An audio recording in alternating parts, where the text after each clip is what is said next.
Hey guys, it's Dana, and I went on to the Toddler Topics Facebook group and I asked you guys what you wanted this week's topic to be, and you said speech delays. Yeah.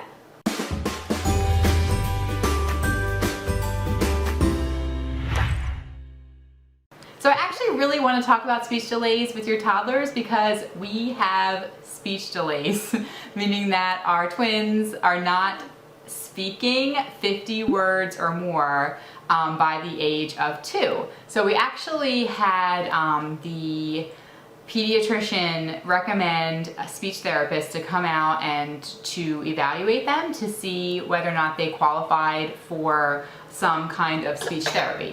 Careful.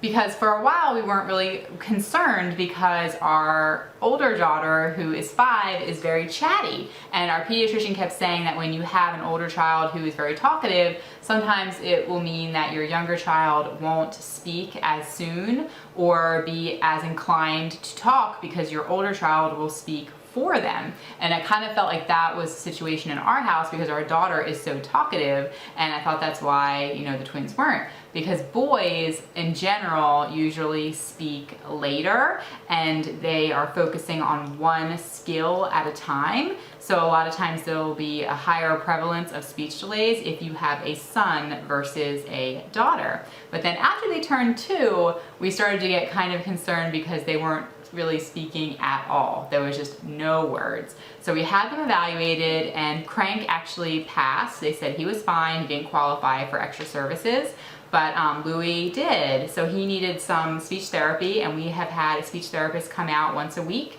to work with him and to work with me to sort of come up with some things to help him to learn to express himself better. And something that I thought was interesting was that the speech therapist told us that any kind of sign language counts as verbal skills. So if he was doing sign language to communicate, that would sort of count as a word. So on top of, you know, trying to get them to verbalize more, doing the sign language is also something we're working on. And one of the things that she had said is to try to say a word and say it 3 times and not try to get them to talk by saying, oh, say banana. Can you say banana? Instead, you take the banana and you say banana, banana, banana, and you say it 3 times.